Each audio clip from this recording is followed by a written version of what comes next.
Well, good evening, everybody, and welcome to Environmental Coffee House. We have a special guest tonight, Jen, don't we?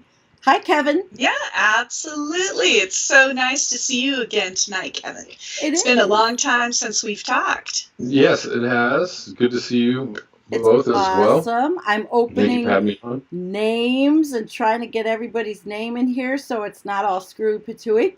This is great. We've got Jean and Kent so far in the chat, and we've got articles. We're a busy night. I am working on sharing this. So, you guys want to talk a little bit about? We just asked Kevin to be here to be with us and do what we do every Sunday night. All right. Yeah. So what do you say, Kev? Tell us a little about you. From maybe there might be one person, which I doubt, that doesn't know Um, you. well, yeah, my name is Kevin Sandbloom. I do a channel called Black Bear News, which is at Black Bear News on YouTube. It's pretty easy to find, and I do basically what I've been doing lately is a daily live stream at 11 a.m. on Pacific time. And so that has actually gotten a good amount of traction. Just the regular live stream Great. time. So it's been picking up steam, I guess. Well, we like that. During the That's good because the show is really good. We really like it. I'm having problems sharing, Thank you. so if anybody wants to share, help me because I'm not. It's not wanting to share very well. All right. Well, Jen, what's going on with you? Well, doing the Well, I've housekeeping. just been noticing how abnormal things are in so many ways. It's so strange that we live in a world where we're getting used to going around with masks if we go around at all, and the temperatures are out of sight. We're in the middle of a big heat wave. Here in the Colorado region, it's been around 99 degrees the other day and Oh, that's hotter than us. 98, and it's been hot, and I heard that Phoenix is gonna be pretty hot too. I don't know exactly how hot, but at least 115 or so like That that. But is it's definitely. it, and I've been really focusing a lot on the permafrost, and also another thing that I was picking up on lately was Paul Beckwith's new series about lightning, and I think it is just I absolutely saw it too. fascinating because for every degree that the temperature of Earth goes up, right? You already know that there's 7% more humidity for every degree centigrade that the temperature goes up, but did you know that for every degree the temperature of the atmosphere goes up, there's 12% more lightning? And there are like mega lightning records being broken. Like the longest lightning streak in the world just happened recently, somewhere in South America. I think it was in Brazil. It was like 723 kilometers or something absurd. So we're seeing a lot more electrical activity, a lot more humidity, a lot more heat, and the Arctic's at record low. And Yeah, it's other than scary. that, And situation normal. I've got I've got a little tricky little thing if it works tonight to show you that we got. I sent you guys the the link, but we'll see how it works. So let's say hi to Kent here, and let's see. Okay, it Hey, looks good. Kat. Everybody's joining us. Lightning Rod's here, and Jean is here, and Kim is here. So everybody's here. The gang is here. We're starting out. I'm trying to share it on Facebook. We've got some great articles, and yes, Scott, it was Paul Beckwith because he I watched it today, as a matter of fact, Jennifer. I watched that one today because Yeah. I was fascinated because every time, I don't know if you're a geek like this, Kevin, at all, but every time I um, get lightning and thunderstorms, I video them. I take footage.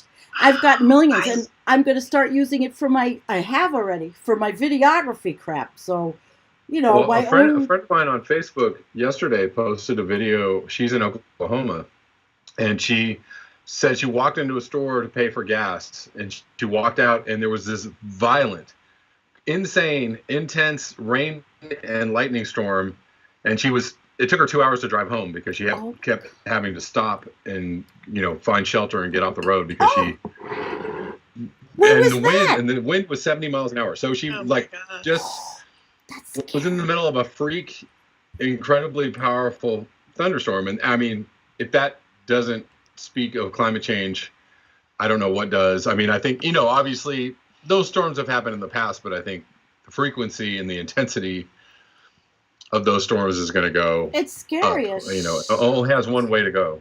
Yeah, it's scary. It's scary because here too yesterday we have what I've noticed and what I bitch about now all the time is that we had a heat wave, but it seems like every day we get this thunder and lightning storm in the afternoon, torrential rains, and I feel like I'm living in Florida. I don't like Florida. I don't want to live in Florida. Oh, yeah. Hey, guys, how's my audio out there before we get started? I had a new mic. It's not working right. My headset's not working right. But guess what? We look pretty good online, so I'm happy for that. There you go. Yeah, I didn't get to do my sharing on Facebook. But we've got quite a lineup for you guys tonight. And we want to start with the down and dirty. And that's what's going on with the diesel spill.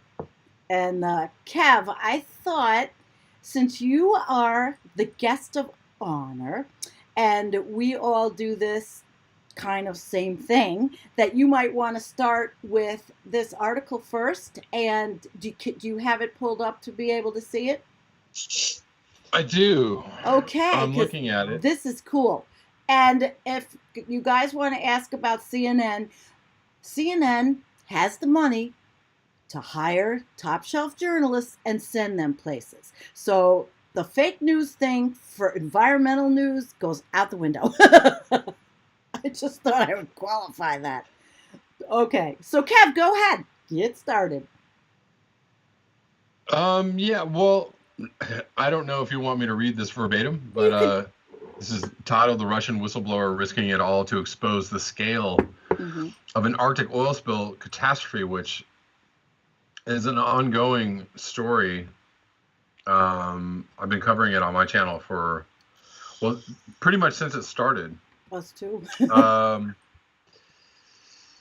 Yeah, and I mean it's still a terrible leak, right? There's let me see. Let me read a little bit of this. Ryabinin is the name of the whistleblower, I guess. Vasily. Yeah. Ryabinin. I'm going to read a little bit. It says he first was alerted to the scale of the crisis on May 29th by photographs posted on Instagram, right? So alert. There's photographs on Instagram. He was immediately alarmed. The Daldikan and another river polluted by the spill flow into Lake Pyasino. From there, contamination could spread all the way to the Arctic Ocean. He and his boss tried to get into the Norilsk plant, which I guess is the plant which had the leak, but he says they were refused entry by the police. More than 20,000 tons of diesel poured into the rivers from the storage tank, according to Norilsk. Foaming red sludge mixed with the water and sucked life from the rivers and their banks. Ryabinin said you could smell the diesel half a kilometer away. My boss was even afraid to smoke there in case it blew up. Wow. So yeah, I mean, it's a pretty substantial, I'd say so, spill, and I forget the actual number of gallons or whatever leaked into these rivers. Oh, it was a lot. It was quite a bit. Yeah, but the interesting thing about this leak is that it happened because the place where the diesel was stored, it leaked because permafrost melted and shifted the ground of the facility, and caused damage to the line, and then the diesel spilled out, and there you have it. And I can only imagine that this will be, a situation that happens over and over and over again, especially in Russia, where a lot of infrastructure is, Russia and northern European states, where there's a lot of infrastructure built upon permafrost. That is no longer permafrost, right? It's permamelt, if you will. So yeah, here we go. I'm going to get into it a little bit here. Everything is dying here, said Andre, a local driver who did not want to disclose his last name. People are mostly concerned about the gas. Sometimes it gets so bad we don't let our kids outside, but this rare spotlight on the city and Nornickel has prompted the company to provide public explanations, accept full responsibility for the spill, and accept the cost of the cleanup. Last week, it said that over 90% of the fuel from the spill had been collected. Well, I guess that's good news. Do you believe that? Listen, 90? in its preliminary assessment, the company blamed melting permafrost for affecting the fuel tank's foundations, but said an investigation was still ongoing. Arctic Russia is indeed warming, and the melting permafrost is potentially devastating for infrastructure in the region. More than 60% of the country's vast land surface is underlain by permafrost. And there you go. Absolutely Jen, amazing. And what's also kind of stunning about this article, as you said, Sandy, this is by CNN, and they have the money to I mean, so it's a high quality, very lengthy, detailed account that has loads of pictures and videos embedded inside of it, and it's a really good expose and summary of the situation up there that's ongoing. And of course, all of these rivers that it's flowing into, they say, well, the thing is contained. I kind of don't think so.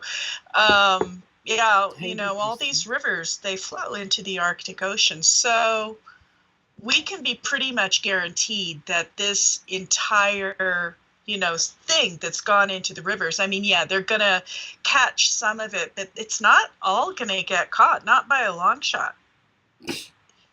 How could all going to end up in the Arctic Ocean. And and the Arctic Ocean is already a very, very fragile ecosystem, and this is just going to add to some sort of crazy looping feedbacks about ice melt, because I can't imagine that having all this diesel fuel dumping straight into the Arctic Ocean is going to do anything but melt the ice even more. No. Right. These are pretty good graphics here. I'm showing them as you guys talk about this. I wonder what's going to happen to this guy. I mean, it said that he was an interesting sort. I was going back to it, but you wonder what's going to happen to him there. We know what happens to whistleblowers here. I know. Nothing good. Nothing good. So this guy took quite the risk to do this expose. It's kind of heroic in a way, because it's not going to help his life at all. Right. No. But this is kind of a typical story too. Any time there's an oil spill of this magnitude, I mean, we can go to the Gulf spill, or even to the Exxon Valdez, and all these major oil spills that have gone on. It's always the same story. Like, oh, there was an oil spill. How bad is it? We don't know. It's not that bad. We've got to contain. It's gonna be okay. And like 3 weeks later, they're like, well, it might actually be worse than we said. Yeah. It is, So, it might. Yeah. That's the recurring phrase. We all see it. Worse than expected, hotter than expected, faster than expected, more something than expected. Everything, because everything about this crisis is exponential, and that's why it's hard to understand it, because it's nonlinear. It doesn't mean like tomorrow's just going to be a little bit, worse. It means that things can change quickly. That's the abrupt part of the abrupt climate change. And it's not just abrupt climate change, it's abrupt civilization change, Well, I wanted to ask you, Jennifer, about this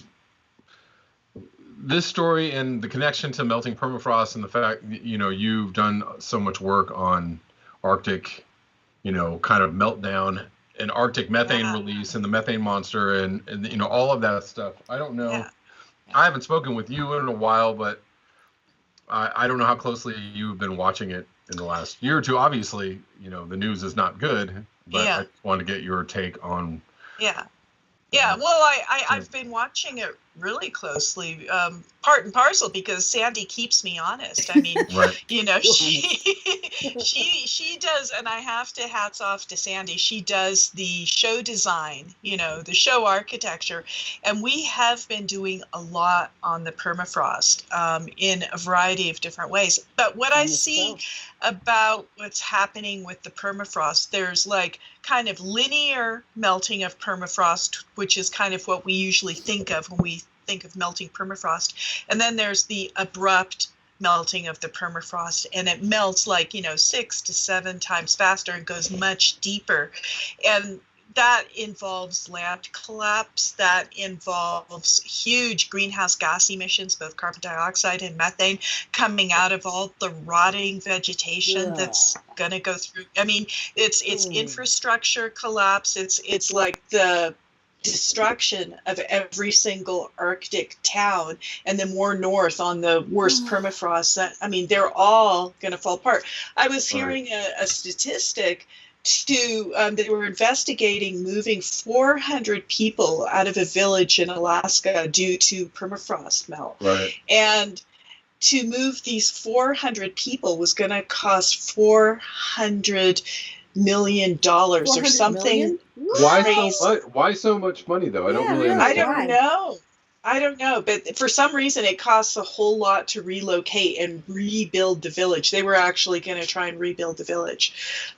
So it's not like just finding existing space, but it's just kind of, who knows why it costs so much, but I guess the point is. I kind of feel like that's an accounting error, like, $400 million. I think that for 400 people, I think that'll do nicely, right? You know what I mean? These guys are like. Yeah. It was like $1 million a person. What it came wow! Down just to. give them the $1 million and let them do whatever they want. Just like $1 million and like have a nice day. Yeah, really. Go do what you got to do. I don't know, whatever. Yeah. Are we in Bizarro world? Are we really? Come on, we are. It's changing so quickly. So now we live in a world where we walk around with masks. We worry about getting some dread lethal disease. Yeah. And the entire Arctic is basically caving in because all that heavily frozen permafrost is abruptly melting. It's been like 100 degrees up in Siberia in permafrost land. So, and it's going to be raining up in the Arctic because the Arctic typically was a lot more dry because there wasn't that much water involved. Well, all the Arctic is melting and it's getting hotter and we're having rainstorms up there. Even in the middle of winter now, it can rain right on the North Pole. So everything we know is changing, and it is shocking. It is just, no matter how many times you do the news, you just still can't quite wrap your head around how fast this is happening. Yeah. Yeah, and it's amazing. Even the temperatures, getting into the hundreds of degrees, in the Arctic Circle just a few weeks ago is pretty, and what's even more amazing is, you rarely see those news stories. You won't ever hear them on TV, right? Like a TV person is like, it was really bizarre. We had 100 degrees in the Arctic Circle, like as if that might, just cause everybody to run crazy into the street. But like, yeah, it's not. But you don't see these news articles anywhere, but maybe on Twitter or maybe a few places. Mm-hmm. But there's always one guy that's like, that's totally normal. That happened in 1915 where they were 100. I'm like, oh, man. I love when Kevin does that. Still trying hold on to shreds of reality. It's all normal. It's all situation normal. Don't panic. Go about your business. Go shopping. I love when Kevin mimics everybody. It happens all the time. It's fine. He cracks me up. I watch him every day, and Kevin does the he's got a voice for like certain kinds of scientists. Thank you, Kevin, for that comic relief during the week when everything is so crazy, Yeah, no worries. I feel like it's getting more comical by the day. You have to use humor. I constantly use humor. The chat knows Right. that. We got everybody in there. But Yeah. you want to segue to the next article because, of course, Yeah, Hoople's Cat's with us. Hi, absolutely. Hoople's Cat. He's from Toronto. He's a nurse, RN, prepper, but he taught us how to use a mask properly. I love him. He's great. Got a great channel. All right, I'm going to pull up the next article. We are humming along here, and I know, Kevin, you're on a time crunch. So this one, the Arctic Ocean is dominated by a strong high-pressure system, rapidly melting the sea ice and impacting the transpolar drift system. I saw that Paul had Twittered this today, and I shared it. It was very interesting. I, of course, am just going to start it out, and you guys can probably talk, and Jennifer, you could talk a little more about the meat on this one. This is I'm not going to read the first one, but this is the high pressure system has been dominating the Arctic since June. It has become a semi-permanent feature now and is forecast to remain over the Arctic Ocean for 2 more weeks. And I actually have this. I have a which I didn't put in the graph. I have a graphic that I took a picture of the graphic closer. Let me see if it works. If it's the one I want. If it's not, I didn't pull it in. No, it isn't. Of course it's not. Is it? Well, no. This is the Arctic ice volume. Okay. So I'm going to go on. And this is where we got our background, obviously. And I'm trying to look to show you guys here that they said it's semi-permanent, but this is what it looks like all the time. Whenever you look at the weather mats from PIOMS, or any of these, NASA, this is what you see, right, Jennifer? It's so Right. This is a high pressure system, and Right. it's what has contributed. And I thought maybe, Jennifer, you'd want to go on, and you and Kevin, because I like the bounce back between you and Kevin. It's really cool. Oh, okay. I don't know if I have the article. It's Okay. the Severe Weather Europe. I sent you. Maybe Yeah, she go didn't back in send your you that. messenger and click the link. It's on there. I did. I sent him. He'll find it. I'm looking. Okay. I'm looking. Well, look at these. Yeah. So look at so these you know, the graphics. Arctic sea ice is of great interest and great concern to everybody, right? Yeah. And this directly affects the Arctic sea ice. It directly is interrelated with the fragmented jet stream and why it's been 100 degrees up in Siberia, you know, off and on over the last, you know, month or two. And that's Right. just crazy. So Right. this has to do with this persistent high pressure system over the Arctic Ocean, and it's a real problem for the ice cap Ice cap in summer. Ice crap, crappy ice cap. So you know, we're getting into the point, you know, we're just past the solstice, so there's still 24 hours of daylight over the North Pole during the summer, and the high pressure areas provide clear cloudless skies, accelerating ice melt without a break. So everything just points to a degrading ice cap. So there is a graphic there, Sandy. It's the one that's kind of a black background, and it's blue and red, and it says Arctic sea ice daily change, it's 2020. And it looks right. good too. And if y'all notice, this thing is going straight down, and so you can see how quickly the ice cap is melting, and it's kind of like almost got a rhythm to it, but it's like gadum, gadum. So interesting is that includes volume and extent, and together that's below 5,000 square kilometers. Is that right, or am I wrong? I'm looking at the graph. Oh dear! Now you want me to do real life interpretation? Oh no, you're right. You're right. And volume is below 5,000 kilometer cubed or squared. I can't see it, but anyways, yeah. And then we're, you know, is this right? Can this be? I'm right, kind of amazed by the numbers. If you want me to, Kevin, you fell off Skype. I've got we'll get you back. I do have if it's a volume and extent. It's a graphical thing. If Jennifer, it was the last one that I got from Reddit, and it's from Kev Pluck, and this shows the extent and the volume, and it goes up by the years. So let's see what's Oh. the chat. Let's see if anybody's here. Kevin's back. Can you guys see this? It's going up in the years, and this is showing the extent. It's showing the volume. So there's a lot of different measurements. I mean, there's a lot of people that are here that probably understand a lot more than I do here. Jennifer, you do, and I'm talking about in the chat. Mm-hmm. So within the Arctic Ocean, there are hot spots, right? And that's over in the Laptev Sea, especially, and the Kara Sea, and the East Siberian Sea. Now, it's important to note that these are actually submerged terrestrial permafrost, right? They were above ground until about 14,000 years ago.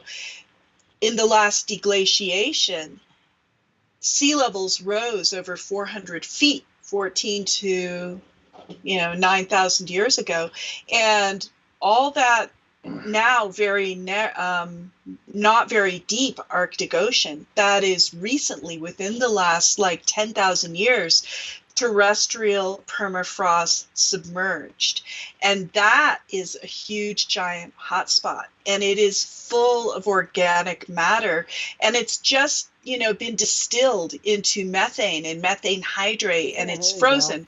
And as soon as the temperature starts going up, it forms like these little chimneys, and the gas wants to escape because methane is very expansive. And when it's frozen, it's very, very small. And when it thaws, it becomes very, very big. And, it's just simple physics. It's going to seek the path of least resistance. So all this area, as it thaws out, and the methane hydrates start to thaw out, they develop these chimneys. And those are the thousands and thousands of seeps that are actually kind of like methane fountains that are going off more and more. And a lot of these are in the Laptev Sea, the East Siberian Sea, and the Kara Sea, and it's getting to be more and more. So that is actually just permafrost that's recently underwater. Wow. In that area. So that was it has an average depth of only 60 meters. Oh. Average. Yeah. And that's why also it's very dangerous when the methane comes out, because it's not going to all be absorbed in the water column at all. It's going to be, going up and coming out, and it goes directly into the atmosphere. I'm pulling up the other graph, the Arctic sea ice from the other article. Go back to the other article. I took off the little interactive one, and this one is the Arctic sea ice extent. And remember, guys, there's some talk in the chat about what we do and all. We are citizen scientists. Kevin, Jennifer, and me. We're citizen scientists, and so are a lot of you, because we follow all this and we make it our business to learn it. And, the comment was, well, why aren't scientists? And yes, scientists do this. I mean, I find all the videos from all kinds of obscure places. But the difference is, that maybe somebody else said it's the technical that we're talking in just, human, like normal American, talking about the Arctic because we're learning it. Jennifer, I lost you now, but it might be my connection because I have horrible bandwidth. But so there's that to the chat. And thank you for that, because the three of us together, it's pretty cool. And we really, I'm liking this. Definitely, because of our citizen scientists. Yeah, well, we're kind of like citizen whistleblowers, I would say. I mean, we're calling it. Yeah. Yeah. Even if, the major news sources don't often call it out. Hey, Jim. Right. Jim we're talking about it. Talking about it, when other people don't want to talk about it, or would like to not talk about it. Exactly, and that's why we do this, all of us. But Jennifer and I, we just particularly like the Arctic news. And when that spill happened, it really upset me. And then I started learning about the area a lot more, and it's like the armpit up there. It's horrible.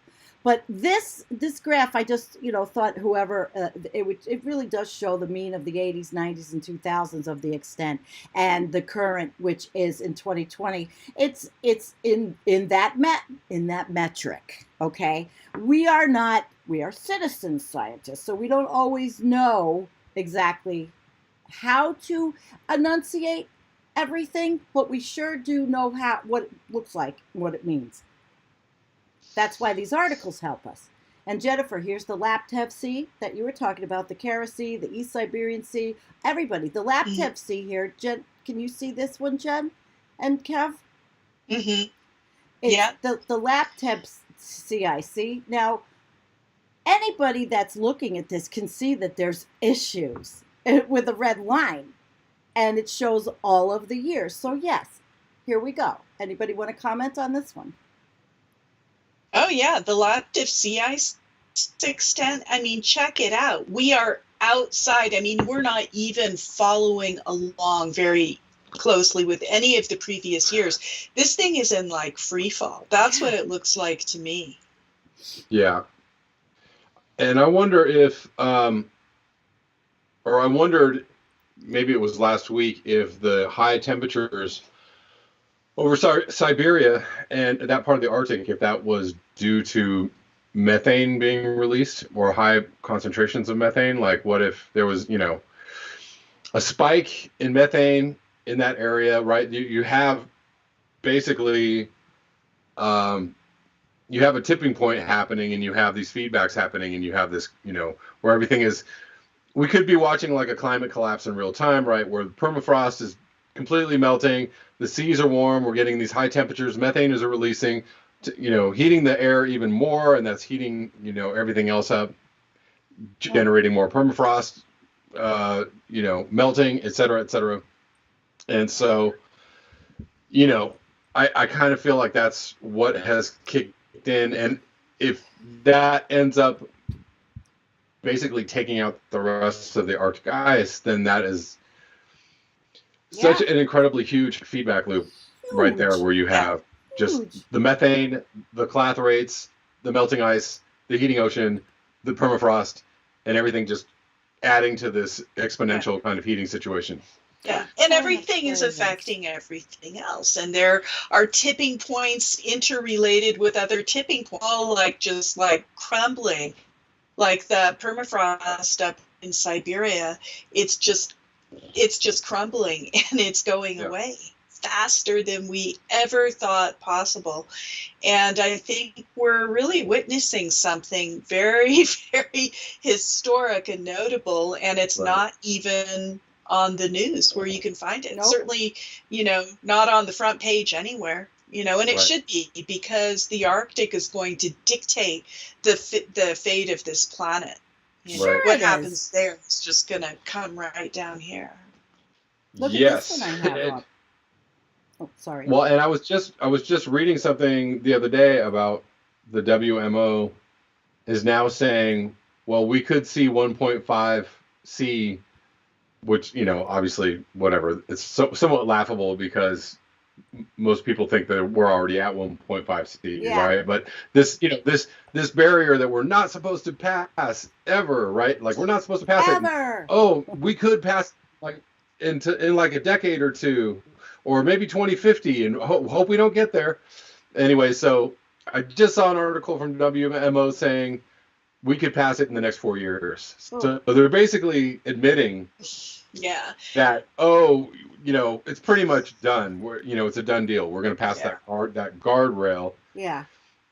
As the Arctic is completely melting down, maybe that's a good time to admit, we're already way past the danger zone. The danger zone. Yeah, the danger zone. And of course, going south, Torstein, he does this. This is his thing, along with COVID right now, and Paul and Sam Crana. But we don't know how many really. We really don't. We follow what, Arctic Today. We follow Polar Stern, the university. Kevin, I can't see you. I don't know why, but you'll bounce back. Sorry, guys. It's okay. Everybody knows that I have shitty internet, so. But I can stick up this one I was playing with this. Here's a sea ice volume. Now, and the volume extent is different. Volume is okay, volume of the ice. And of course, look at this. You know, you just see it's gone down and up. We know it's gone up. I know everybody's. This is why we're not having a blue ocean event. I think it's this. And I'm trying to turn this off. How do you turn these little stupid ads off? Damn it. God, is that annoying?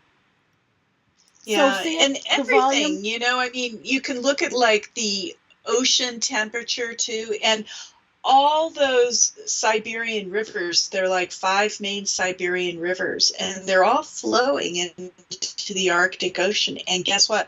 All that river water is hot, and now a lot of that river water has diesel in it.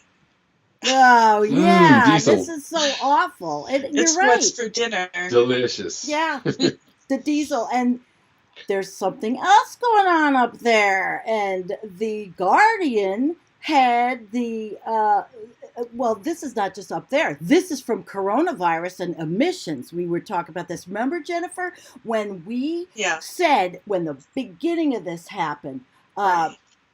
what the pandemic in March, and I'm segueing, I guess. I'm segueing, but it happened in the beginning of March, and then you and I said, okay, let's wait and see who comes out with something on Right. the emissions.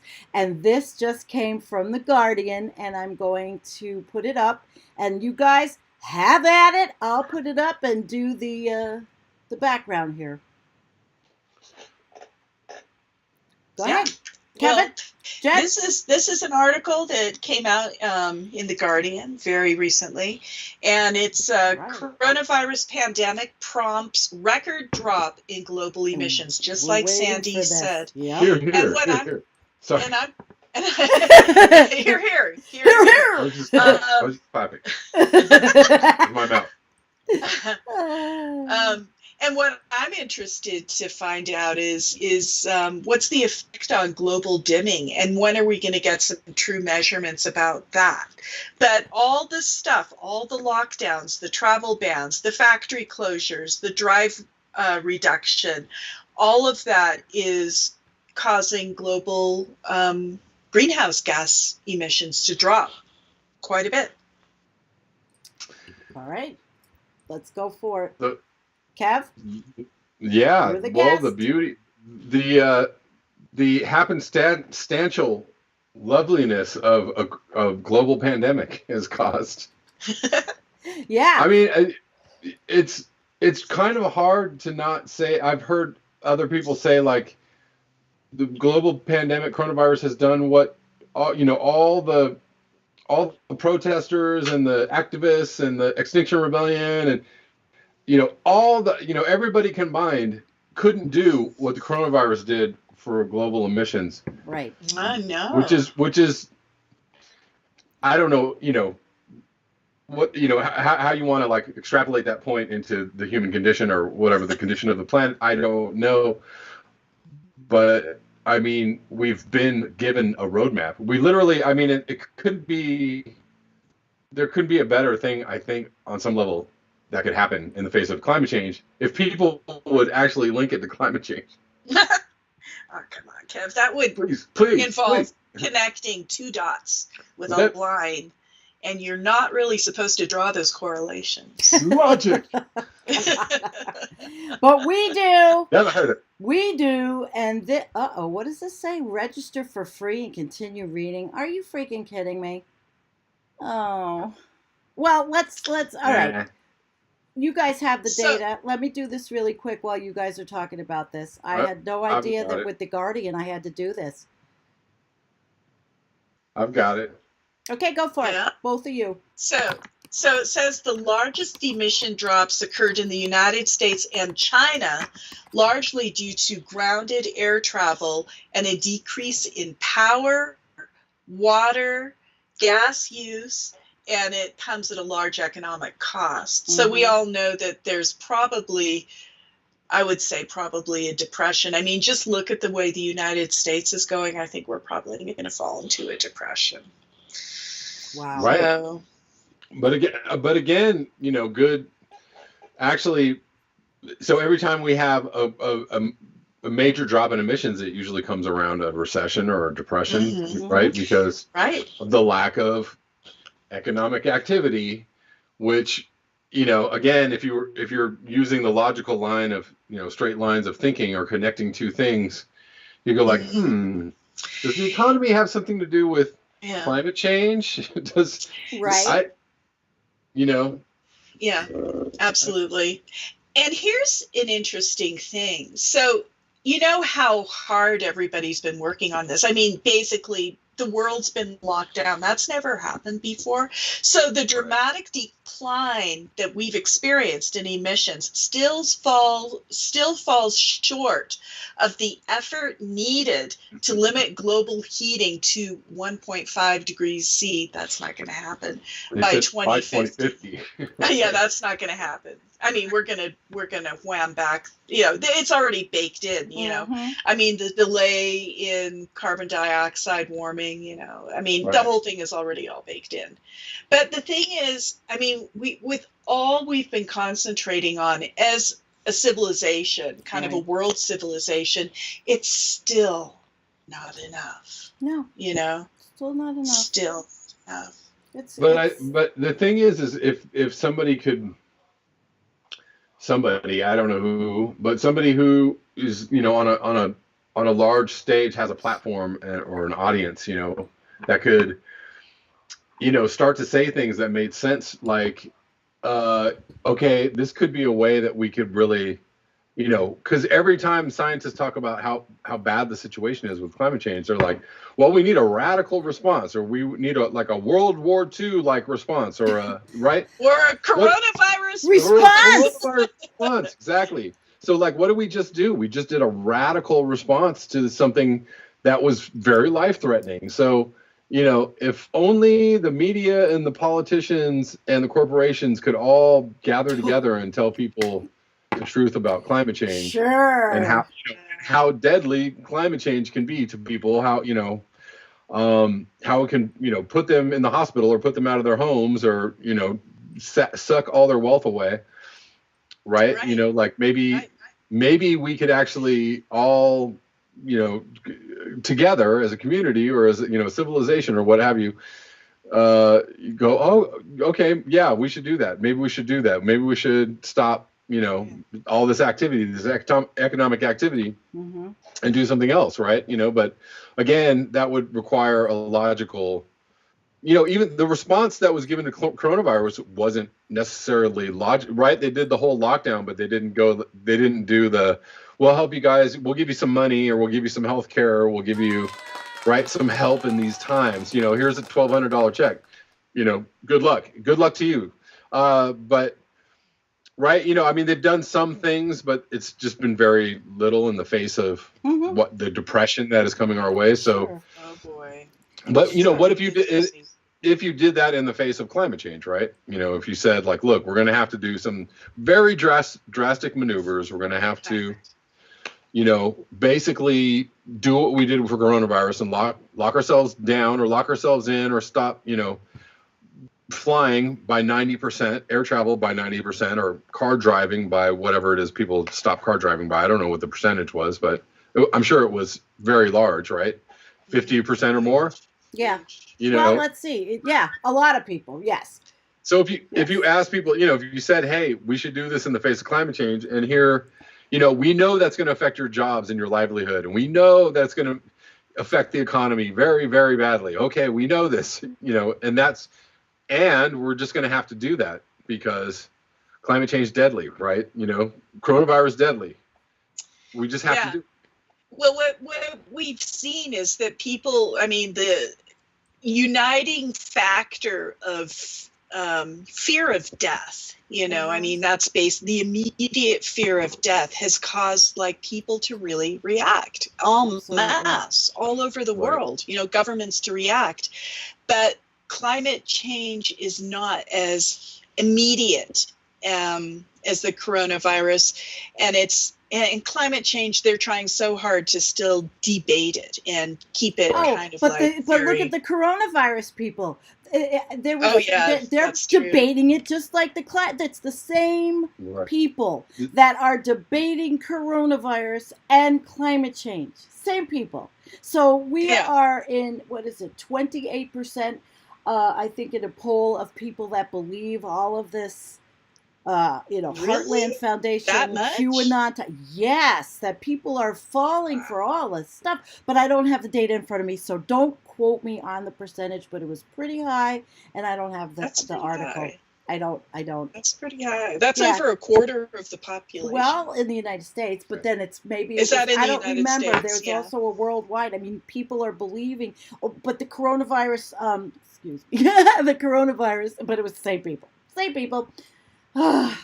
So we've got a very active chat, and I want to thank everybody for coming. This is awesome. Kevin, in the interest of time, I thought we would go to the next one, which actually, see, we're covering a lot tonight, guys. We've covered, and I wanted to show you a graphic really quickly that I pulled up, that I forgot that I did. And this is a screenshot of back in, I believe, I don't know if you can see it. It was the Arctic. It was showing the same mountains. I don't know, is it 50-year difference where there's ice and there's no ice. I don't know if you guys can see it, but I can see that that everybody that's watching us can. It's very disturbing. It's unbelievable. Same time of year that there is virtually nothing on these hills and slopes. Wow. So I just wanted to bring that one up as one I found. But Kevin, in the interest of time, we're going to talk about the food basket, the food chain shift that's happening in the Arctic. You got that one, Kev? Good question. This is in ScienceAlert.com, and the title of it is "A Major Food Chain Shift Appears to be Happening in the Arctic Right Now." And it just came out 2 days ago, so brand new, hot off the press. Yeah. Major change happening in the Arctic. Dark waters are blooming with algae. Yeah. As sunlight floods spaces long obscured by sheets of ice. Yeah. That's going to be good. I'm sure that's gonna bring more food for the fishes. But no, that's not what it's going to happen. No. I'm kidding.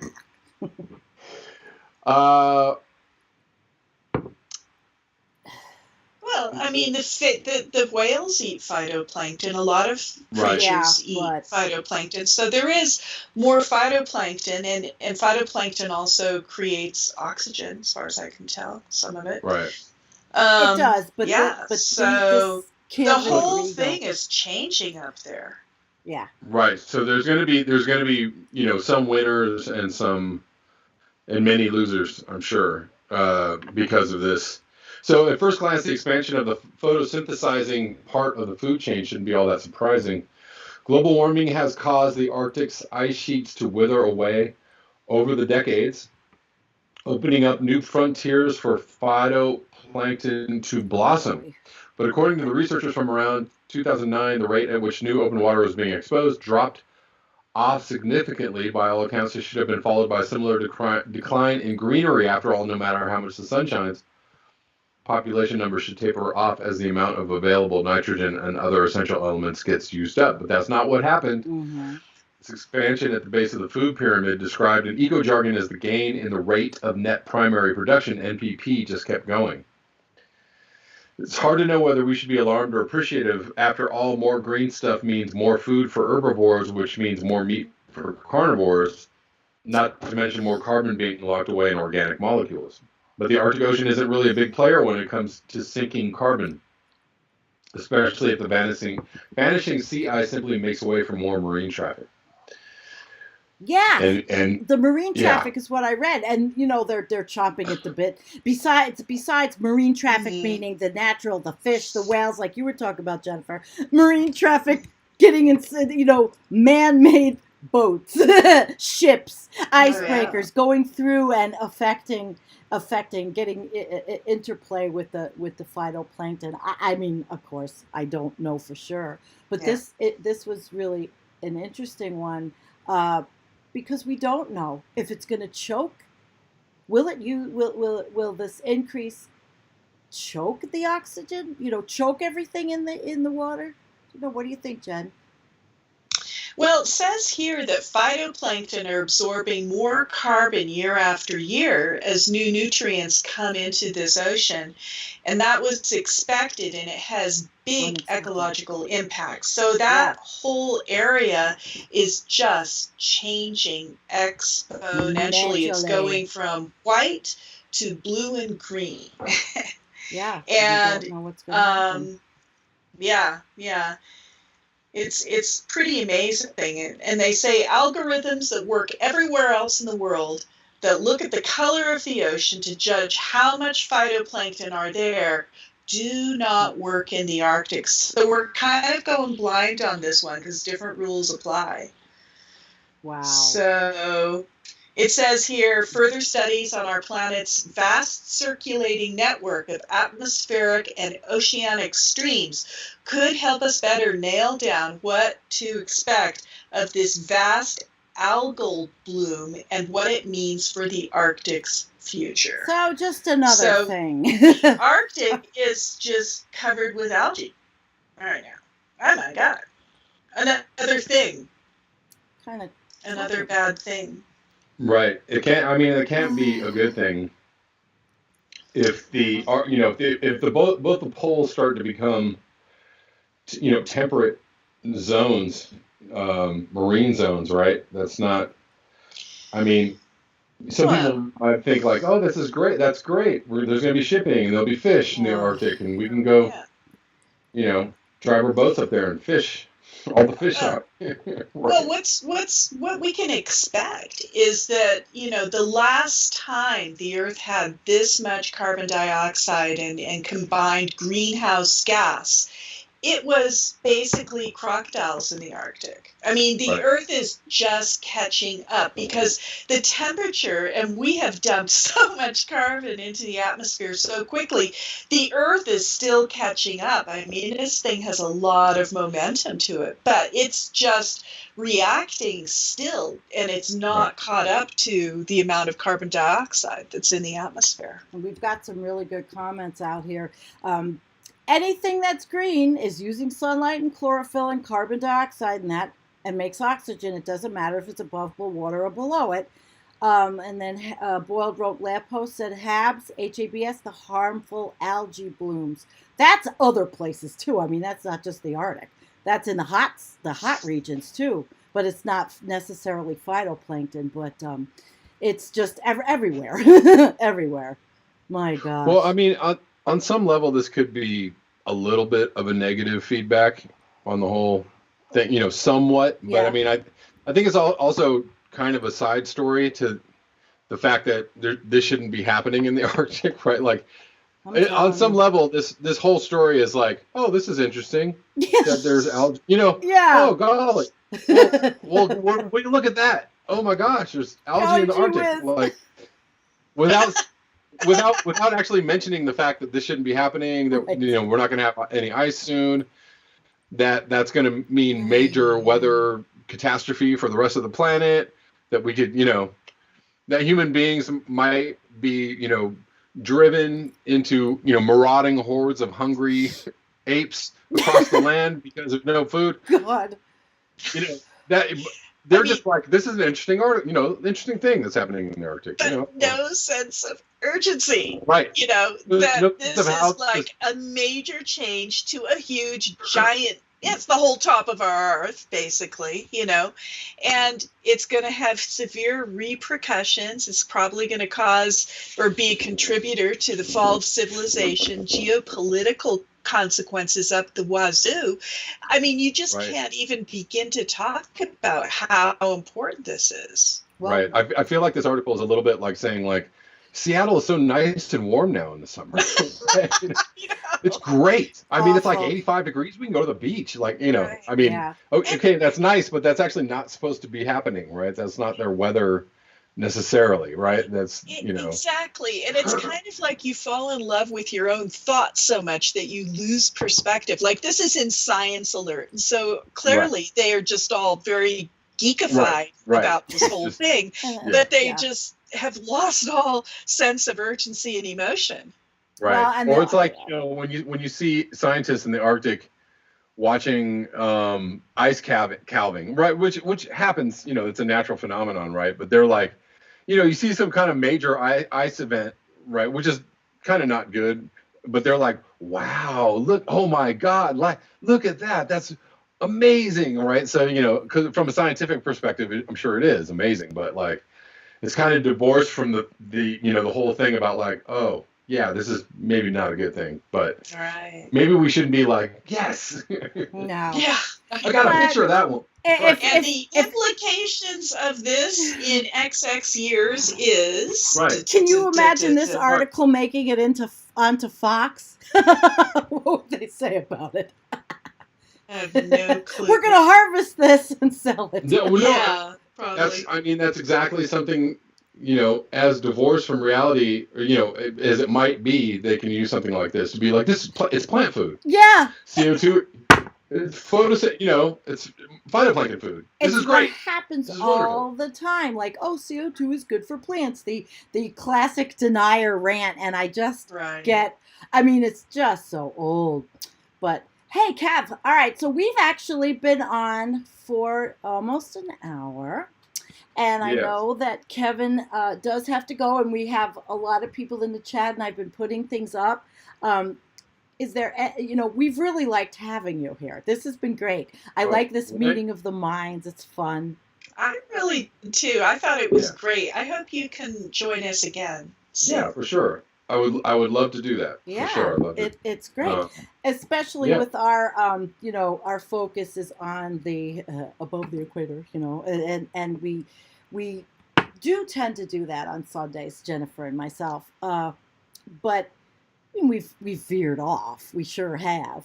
But because other people don't do this all the time, with the exception of who we've mentioned before, Paul Beckwith and I'm sure Guy McPherson and there are all the plethora of scientists. But Cav, would you like to say anything or look at anybody to the chat? Basil said if humans could hibernate, maybe we could buy a few more years or at least stop this madness. Right. Well, hibernating would be a good idea right about now, Basil. Right? If we could, I don't know how we could do it because obviously you have to. I was talking to somebody about this on Twitter the other day. Yeah. Who was like, how, what's your plan for drawing down the economy or drawing down industrial civilization, and I kind of like laid out a couple things, but he was like, what's your plan? How are you actually going to accomplish those things? And I was like, well, you have to unbrainwash, an entire society first, and that deprogramming. We're going to have to there's so much deprogramming that's going to have to go on. But again, to go back to, I go back to the coronavirus thing a lot because, look how coordinated on some levels that was, right? On other levels, not so coordinated, but look how coordinated that was. Look how everybody was like, okay, this is what we're going to do, right? Like they were like, sure, you're telling me this is a serious issue. Yeah. And I'm saying, okay, I'll believe you, right? Like it just took the media and the government telling the truth or saying like, hey, this is what's happening, right? And this is very serious. Let's take this very seriously. So like it really wouldn't be that hard if you had, the big megaphones of information out there saying like, hey, this is a really big, this is a big deal. If CNN opened the night with the story I read 2 days ago that said the WMO said that we're going to be at 1.5 in the next 4 years, if they said, look, this is major, this is major. It is major. We're about to cross the threshold for never coming back. and scare the living pants out of everybody in the country. That's what needs to happen. Scare the living pants off of everybody in the country, and go like, look, guys, this is what we got to do. But we're scaring the children. I'm sure that most of the people, 80% of the people would go, okay, like it's serious. Like I'm gonna believe you. Okay, it wouldn't be that hard. It's just that they won't do that. No, because we're climate alarmists. Right. Yeah. Well, you don't want to scare the kids. And that's what Michael Schellenberger says. Or Berg. He's like right. But I mean, I think that but I don't know what the difference is between this and that, because you're willing to wreck the economy to meet the coronavirus. Yeah, there problem. You go. But they, right? We are willing to, lock people down and stay-at-home orders and destroy the economy and, make people lose jobs and close businesses. You're willing to do all that for coronavirus. I don't see, what's the difference? There is no. Climate change is 300 million thousand times worse than coronavirus, right? Like, it's the end of everything, not the end of certain percentage of people who get the coronavirus and die. That's. I mean, we're talking about. Yeah, the coronavirus. We're talking about. Okay, let's say top figure, 4% or 5% death rate of the people that get it. Top figure, top. Right. But most people think around 1% ish. Yeah. But we're talking about millions and billions of people. We're talking about losing hundreds of thousands of people very, very quickly. Yeah. And then all the people.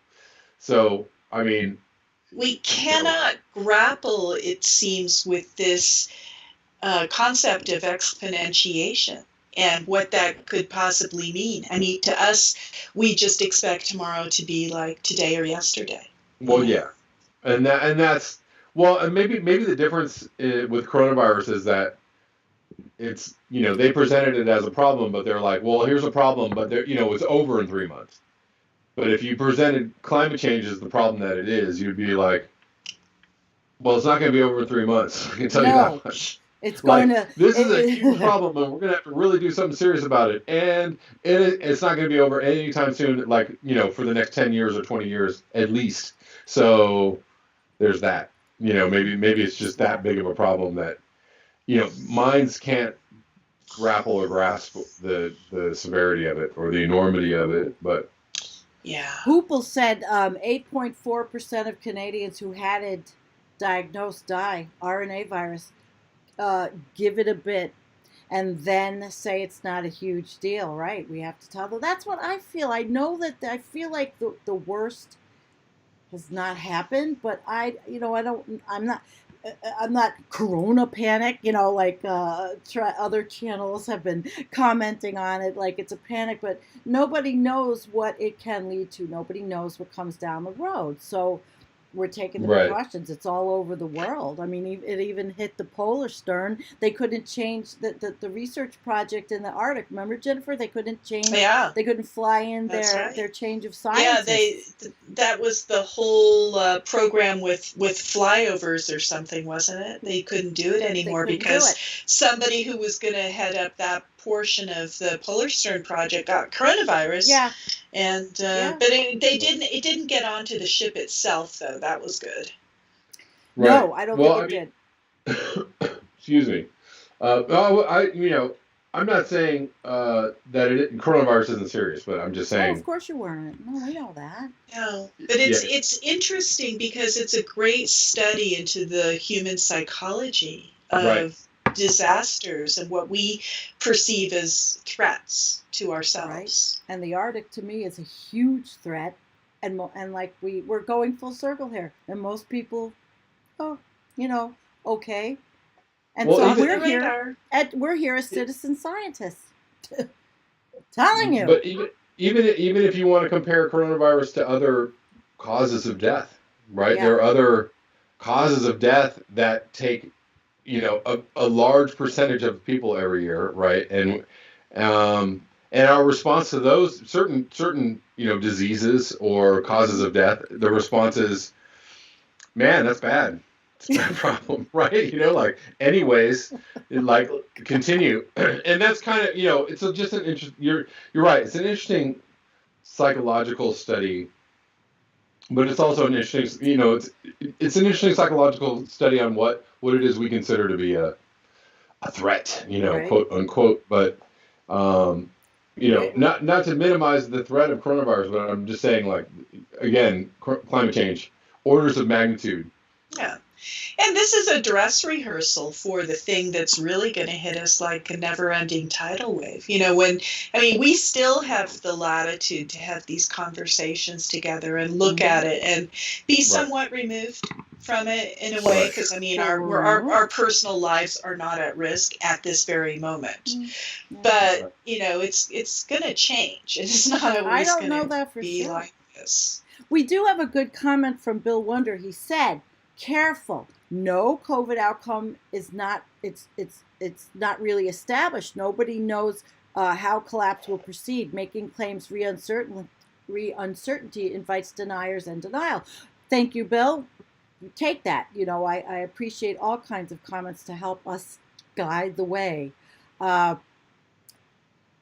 said we should be focused hard on climate change, but I would caution climate change as symptoms we need to deal with, and SARS-CoV-2 is one of them. So, Hoops, you believe that there's a link and that this is one of the viruses? Sure. Go ahead, Kevin. You want to answer to No, I mean, I think there is a link. I totally think there's a link. Yeah. And I think that coronavirus, the more I, not even really the more I see about it, the more I just kind of sit with the whole problem, the more I see coronavirus being a climate change induced, or at least there's a climate change element to it, very strong climate change element to it. I feel like diseases are going to mutate, and humans' physiology is going to change so quickly because of climate change, because of this abrupt temperature change and the abrupt environmental change, right? Where how our bodies react to diseases, and how diseases affect us, and how diseases mutate, and how diseases exponentiate, right? All of that is going to be exacerbated by climate change. So, I do see coronavirus totally as a climate change. At least, somewhat climate change induced, more in my mind than any other, whatever theory. There's lots of theories about where it came from, and like what caused it, and if somebody made it or somebody released it, or if it was whatever. I'm just saying that there are a lot of different ideas out there. But yeah, there are. I mean, here's Jim says obesity is the biggest comorbidity. It's not necessarily just obesity, it's the diet. The diet causing diabetes and heart disease and all that makes people susceptible, because we don't, the symptom is COVID. One of the causes, again, is our food system, what we are eating in this country. And that's a whole show I haven't even done yet. Right. But so I'm reading a comment from Boomer You, who says COVID is real, collapse is one of many possibilities. Although I'm taking that to mean it's real in that it's you can touch it, I guess, in the moment. But collapse is also very real. Collapse is a thing that's happened in the past. It's not like something I that think doesn't Richard happen. Boomer, you knows this. He was my guest on what night were we on? Thursday. But I mean, many possibilities. I see it as a definite possibility along a timeline, right? Like if you just go out the timeline long enough, and you don't really have to go out that far. Really, you know what I mean? Like, you don't have to go out 30 or 40 years for collapse. I mean, I think you only really have to go out 20 years or less, and collapses will be very, very real. Yeah. But, yes, COVID is real right now, for sure. Well, Jen, you've been talking about that with Carolyn Baker, who's been trying to prepare people.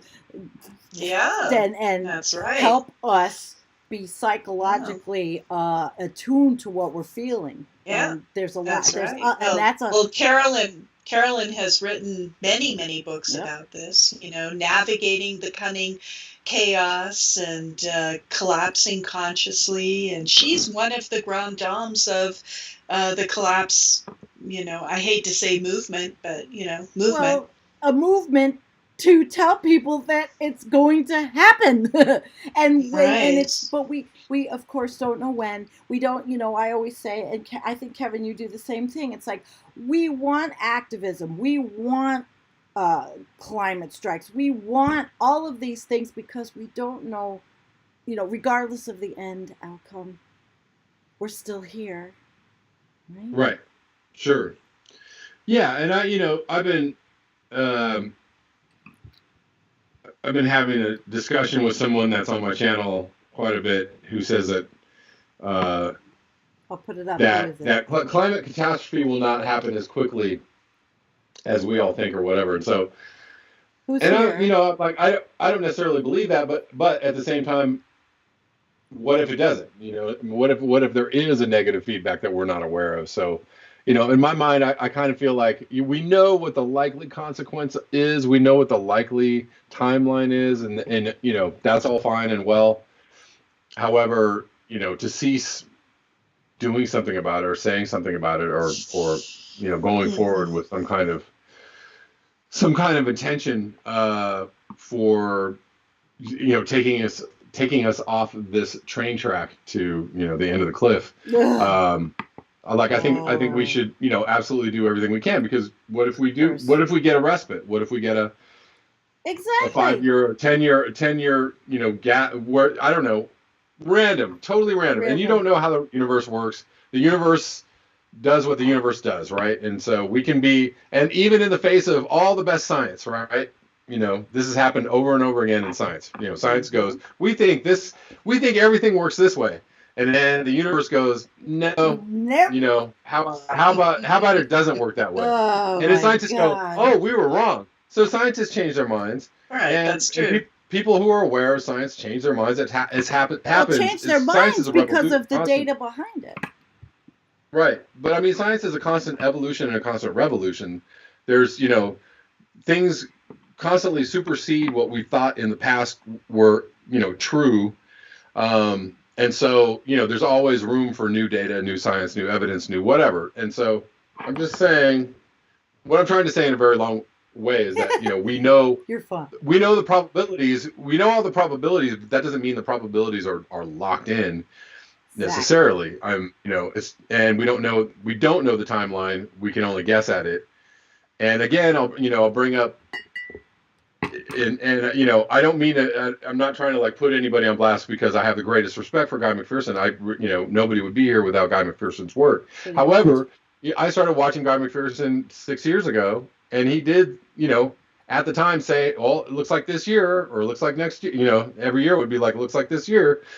And so, he's just making predictions based upon what he was seeing, and that's fine. There's nothing wrong with that. I'm just saying, you could think it's every year for the next 10 years.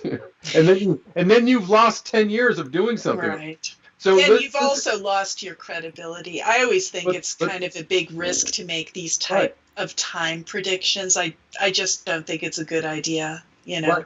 But that aside, so I heard that 5 years ago, and so I spent like 3 or 4 years every year. Oh, here it is. This is it. And then now now it's like almost 5 years later. I'm like, damn it. It was 5 years of sitting around going, this is it. Right. 5 years is a long time. And, in right now that we have, in the amount of time we have left to work on this problem, 5 years is a long time. So what if we have another 5 or 10 years? And we spend every year going, here, this is it. This is the year, right? And then, we can't. See, that's the thing about perception and awareness. And once you become aware of a problem, you fixate on it and you get as much information as you can, and then you expect it to happen right away. So I think that climate change and this whole dissolution that's going on now is happening both faster and slower simultaneously. Right. Because it's like awareness.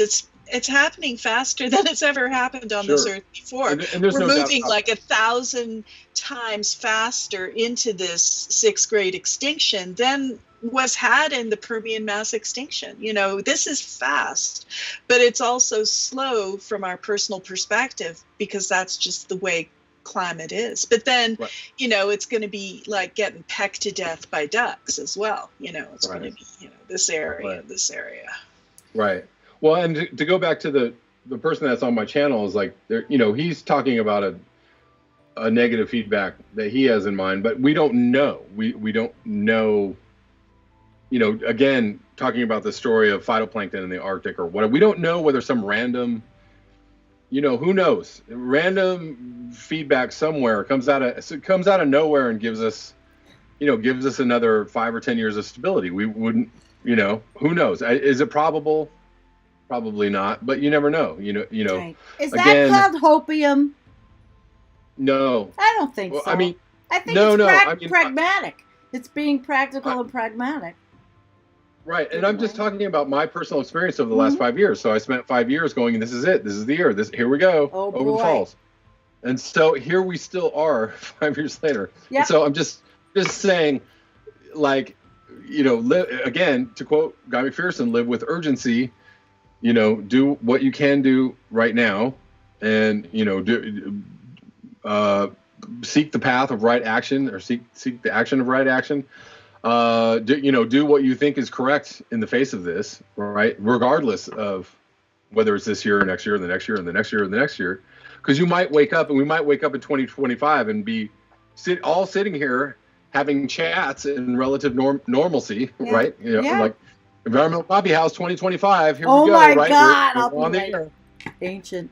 And so I'm ancient now. that could happen, you know, and so that's a lot. 5 years is a long time. You're right. To be sitting around going, this is it. It's all over. You know, like we could have spent 5 years kind of trying to change the world. Something. But, like all of those activists out there that I have the utmost respect for, all of the activists everywhere, Black Lives Matter, Sunrise Movement, all of them, the Climate Mobilization Project trying to do things in local communities, all of these.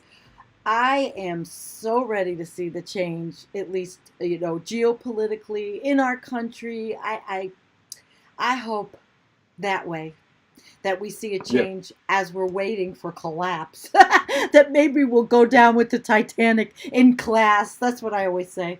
You know, maybe we'll go down with some kind of political system in the world that actually has people respecting and loving and caring and a way to bring us together at the end. That sounds like hopium. Absolutely. On that note, I actually have to take off. Yeah, so we're going to end the show. Thank you, everyone. Okay. This is a great chat. I really appreciate you all coming, and let's hope the live chat plays back. It didn't. My last video with Richard, my interview with Boomer You, Richard. Well, it was an interview. It was a discussion. Jennifer. Yeah. Absolutely. Well, it's ours to witness. Keep your eyes open. Fasten your seatbelt. Yeah, there you go. It's going to be a bumpy ride. It's going to be a bumpy ride. It is a bumpy ride. Yeah, I know. Thank you, Kevin, and Kent Deal, and Osama, and Lightning Rod, and Keith, and Val, and Grateful Heretic, and Jim Reeve, and Gene. Gene, thank you for being the moderator tonight, and Boiled Rope Lamppost, and Kim, all of you. Cindy, thank you. Good night. I will be on Tuesday with Nick Humphrey. Jennifer, you're welcome to join.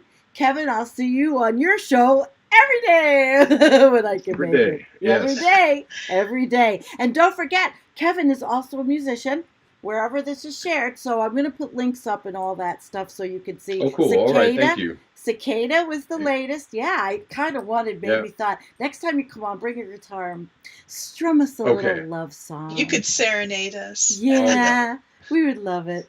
All right, since you asked nicely. Okay. Peace. Wait, take it easy. Jennifer, do the Unity. All right. Oh, you guys do that. You guys do that. That's yeah. I still don't have it the way, but that's our other buddy. All right, guys. Nighty night. Farewell. See you later.